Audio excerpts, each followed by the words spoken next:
challenge lah Menteri Keuangan. Ya kan, dulu waktu zaman SBY, Menteri Keuangan Sri Mulyani nerbitin surat hutang bond dengan bunga 2%. Saya minta Sri Mulyani coba tukar itu bond yang saudara bikin dengan bunga sangat mahal, merugikan rakyat Indonesia 11 miliar dolar. Tolong tukar dengan bond dan pembiayaan lebih murah. Harusnya Indonesia di bawah Thailand, di bawah Vietnam, dan di bawah Filipina. Dan kemungkinan kalau mengundangnya ini bergerak, tapi yang mengundang yang lain itu kan jadi membingungkan atau bahkan cenderung dianggap untuk menakut-nakutin. India ini hanya itu. Jadi saya hanya ingin mengatakan yang disampaikan dari presiden yang baru adalah sesuatu yang politis, namun sebenarnya hubungannya dengan konteks yang biasa.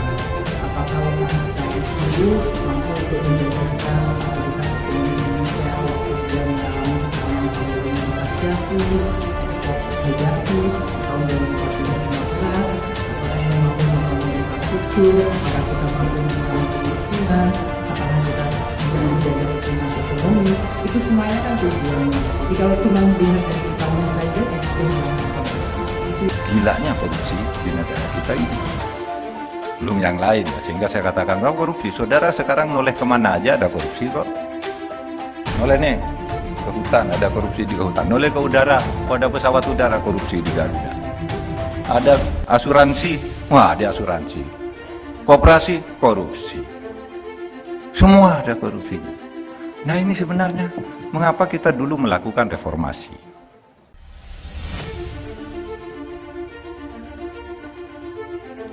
Soal transaksi janggal 349 triliun di Kemenko, Mahfud MD minta Komisi 3 tidak maju mundur.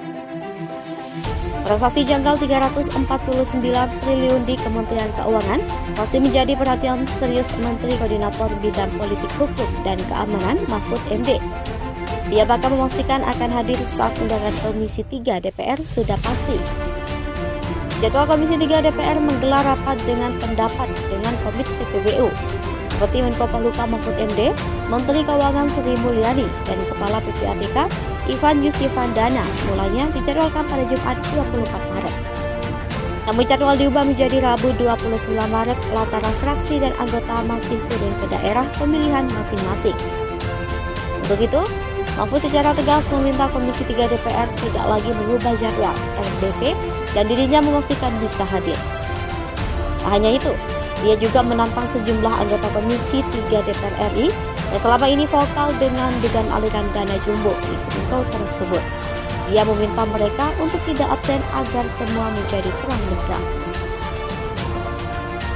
Viral di media sosial momen Rocky Gerung Skakmat Jaksa Penuntut Umum pada persidangan dengan terdakwa Gus Nur dan Bambang Trimulyono. Dipantau Rabu 15 Maret 2023, rekaman momen Rocky Gerung Skakmat Jaksa itu bahkan diunggah puluhan kali oleh netizen di media sosial YouTube. Pada persidangan di Pengadilan Negeri Solo itu, Rocky Gerung dihadirkan sebagai saksi ahli oleh pihak pengacara terdakwa. Perdebatan bermula ketika jaksa menanyakan perihal dugaan ijazah palsu Jokowi. Jokowi menggunakan ijazah palsu yang ternyata tidak dapat dibuktikan. Apakah hate speech atau ujaran kebencian atau bukan? Apakah hate speech atau ujaran kebencian atau bukan? Tanya jaksa. Secara lugas, Rocky Gerung menjawab singkat dan ilmiah bahwa terjadinya hal ini disebabkan informasi yang tertutup. Jika informasinya terbuka, maka tidak akan ada kejadian ini. Saya juga curiga, kenapa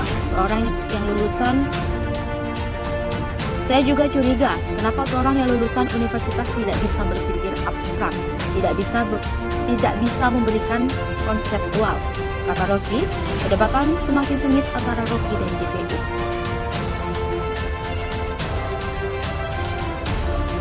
Nampaknya amat mengesalkan, sehingga RG menyampaikan jawabannya melalui seni sarkasme.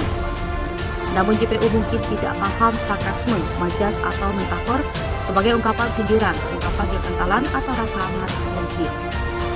Apakah tuduhan Jokowi berijazah palsu yang menjadi objek perkara disampaikan melalui YouTube secara kasar dan tidak benar serta mengandung kebencian, serta berakibat pro dan kontra?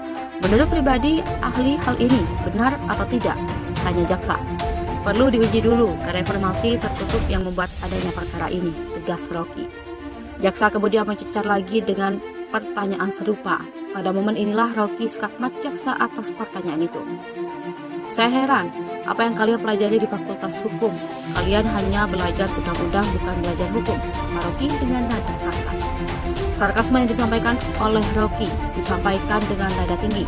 Peristiwa ini terjadi pada persidangan penulis buku Jokowi Undercover, Bambang Trimulyono dan Sugi Nur Harja pada Kamis 9 Maret.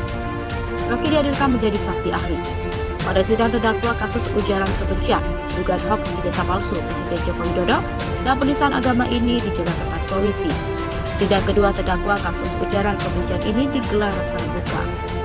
Saat sidang dimulai, Ketua Majelis Hakim menanyakan latar belakang pendidikan Rocky Gerung dan pengalaman mengajarnya. Selanjutnya Rocky Gerung diambil sumpahnya sebagai saksi ahli. Rocky menjelaskan soal hoaks yang sekarang menjadi tindakan kriminal. Dia pun bercerita tentang militer Amerika Serikat yang membuat video propaganda untuk menakuti lawannya. Hoaks kalimat itu pertama kali muncul dalam ilmu pengetahuan ketika seorang profesor fisika namanya Alan Sokal menulis sebuah artikel di majalah sosial teks dengan nama samaran, Rocky saat di persidangan. Bambang Tri dan Gus Nur didakwa melanggar pasal 156A huruf A KUHP tentang penistaan agama, pasal 45A ayat 2, contoh pasal 28 ayat 2, Undang-Undang Nomor 19 Tahun 2016 tentang perubahan atas Undang-Undang Nomor 11 Tahun 2008 tentang ITE. Bambang Tri kena pasal tentang ujaran kebencian berdasarkan suku, agama, ras, dan antar golongan. Kemudian, pasal 14 ayat 1 ayat 2 Undang-Undang RI Nomor 1 Tahun 1946 tentang peraturan hukum pidana tentang penyebaran pemberitaan bohong sehingga menimbulkan keonaran di masyarakat. Seperti diketahui, pada Oktober 2022, Bambang Tri membuat heboh dengan mengajukan gugatan terkait ijazah Presiden Jokowi yang disebutnya palsu. Tak lama kemudian polisi menangkapnya dengan tuduhan penistaan agama dan ujaran kebencian bersama Gus Nur. Mereka dianggap pelanggar melalui konten yang diunggah di YouTube.